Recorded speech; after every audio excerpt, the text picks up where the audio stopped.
Hi everybody, and welcome to a special Flosstube. My name is Barbie and this is my channel, Pedal Pusher.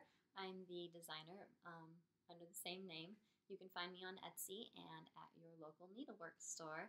And today I'm really excited to share with you guys my 3 new releases for September. These are all fall or Halloween themed. I've been working really hard on them the last month or so, and I can't wait for you to see them. If you've kind of been watching Instagram, you might have already seen them, but I wanted to give you the story behind all of them today. So this shouldn't be a very long Flosstube. I hope you'll stick around, and I hope you really like them. Like I said, I'm really, really excited for you to see them. So let's jump right in. So this go round, I have my very first punch needle pattern. If you've never given punch needle a try, I know I've said this before, you really should try it. It is so much fun. It goes really, really quickly. I just feel like there's a lot of freedom with a punch needle pattern.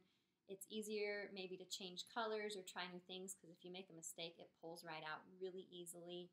I personally love it because I can do it late at night when my brain's kind of tired, my eyes are kind of tired, and I don't have to really think and count and make sure I'm in the right spot with cross stitch. At this, I just have a section, I've got a color, and I can just punch away with my punch needle, and it's really, really fun. And like I said, you get really fast results. So my new pattern, my first ever punch needle, is called Pick Your Own Pumpkin. And here it is.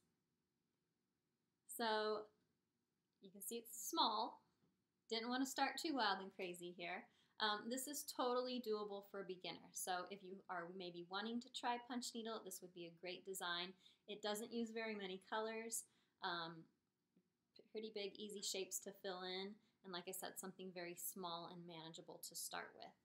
So when I made this, I wanted to choose kind of my favorite fall color palette, and I'm really into kind of the lighter color oranges almost, and then adding in maybe like some jades and some mints. I really think that's pretty to mix in, and I think it lasts well from September all the way through November. So this is something I wanted to make that you could keep out for all those months. This one is finished with Lady Dot Creates Rick Rack in the color Jack, and I think it matches perfectly. And this little stand, this is from Michael's. They have 2 of these out right now. I think they're actually on sale. Of course, one isn't things at Michael, when aren't they on sale? But there's 2 sizes. This is the smaller size. So if you want to grab one of these, I'd run over to your Michael's and get one quickly before they are changed out for the season and while they are on sale. There could be more punch needle coming for future seasons that you could swap out because this is just sitting on top. I did finish this one with a little bit of, it's raised up a little bit of batting under there, just to give it that extra little something to stick up. You can put your little pins in it if you wanted. This would be great to sit next to your stitchy spot, stick pins in if that's something that you like to do. Or it could even, you could stick your orts, your leftover threads underneath too and kind of hide them out of sight. So that's the first version. Now, why is it called, real professional here, huh? Why is it called Pick Your Own Pumpkin? Well, I just could not decide what kind of pumpkin I love most. I love traditional orange pumpkins, but I also really love white pumpkins. So I had to make a version in white, and once I did, I thought, I can't just release the orange. You have to get both versions.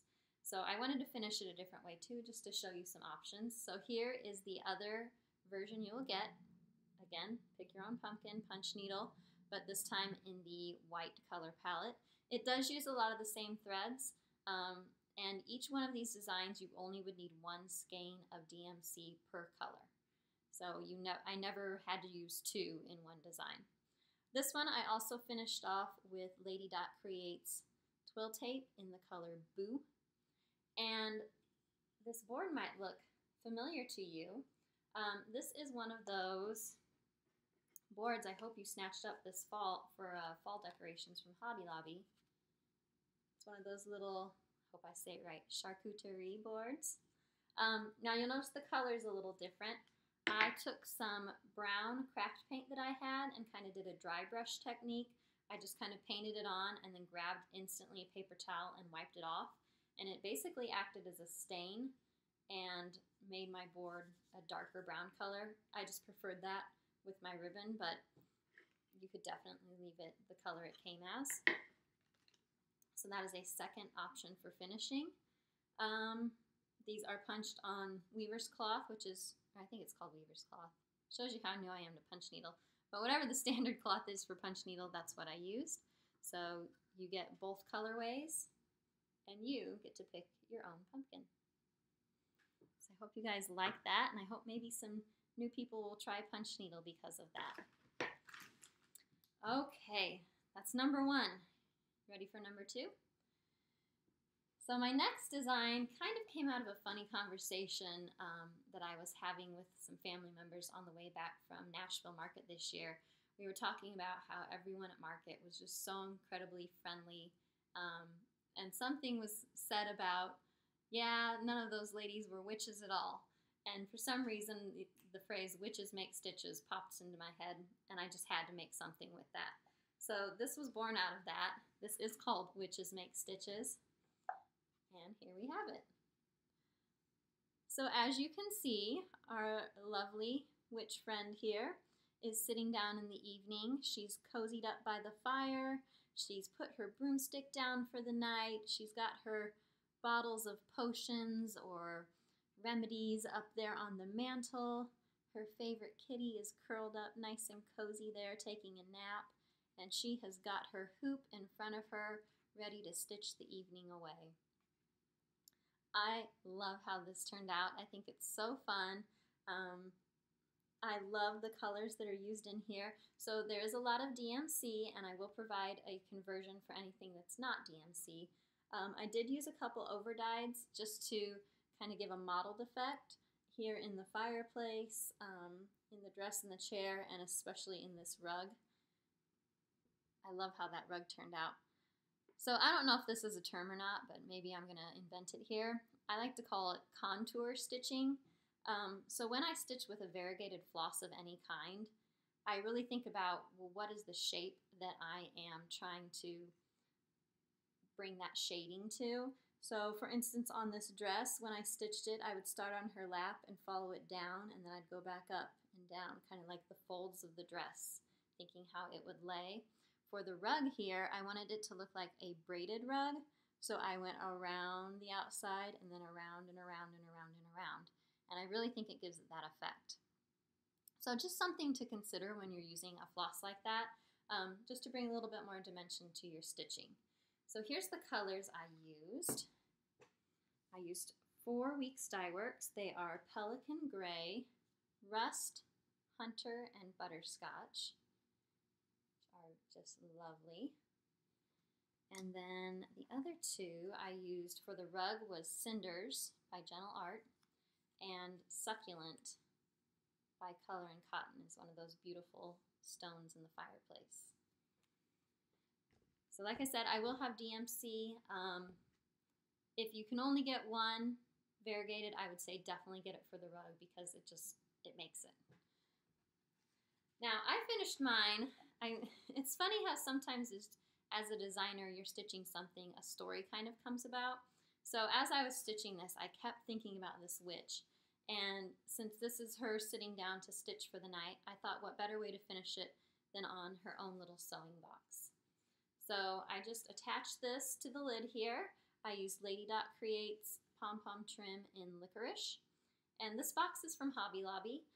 This was just in their standard giant area of random boxes. But I just thought it'd be really fun to use as a sewing box. So I imagine our witch, maybe she would have a little bit of lace in there, her scissors, of course, some spools of thread, maybe a doily she's been working on as well. Just neat little things that she could keep in her box. And again, you could use this for your own little sewing box or kit up a small project in here. That'd be very fun. So, Witches Make Stitches. It is stitched on 32 count ancient linen by Picture This Plus. And like I said, DMC and some hand-dyeds, but a DMC conversion will be provided. So if you are interested in any of these that you see today, call your local needlework shop or contact your online store. They are taking orders now, and I will begin shipping things on Friday. All right, last one. I've been trying to push myself as a designer and try some new things, and one thing that I've really been wanting to try is my hand at designing a slightly more traditional sampler. And it just worked out that as I was stitching this, like I said, you kind of come up with a story in your head sometimes. As I'm thinking about this witch, I kept thinking, what's in her hoop? What would a witch stitch? What kind of project would she be working on? And since she was kind of an old-fashioned, I kept thinking, well, back then she probably would have been stitching some sort of sampler, right? But I just couldn't see a witch sitting there stitching ABCs and, some of those other very traditional things, or like a verse from the Bible or things of that nature. I wanted something that I think would be appropriate for her to stitch. What would be important to her?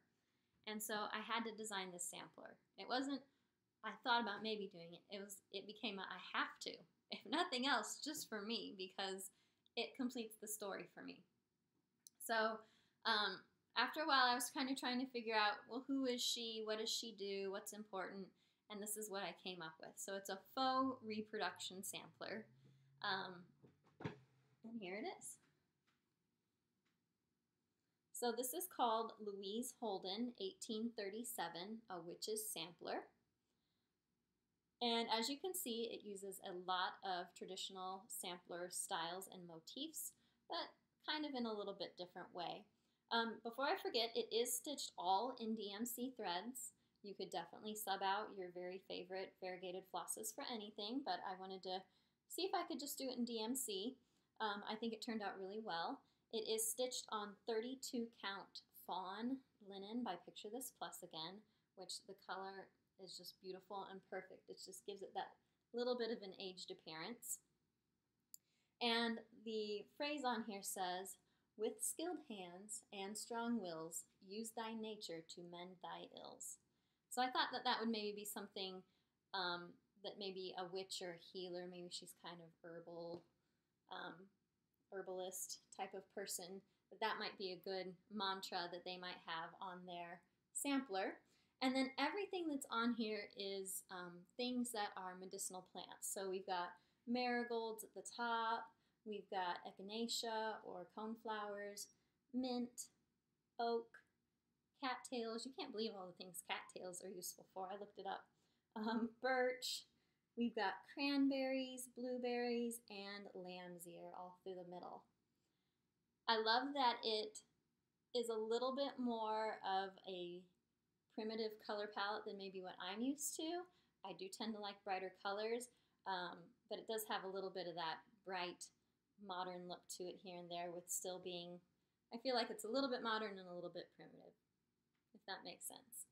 So you can see Louise's date.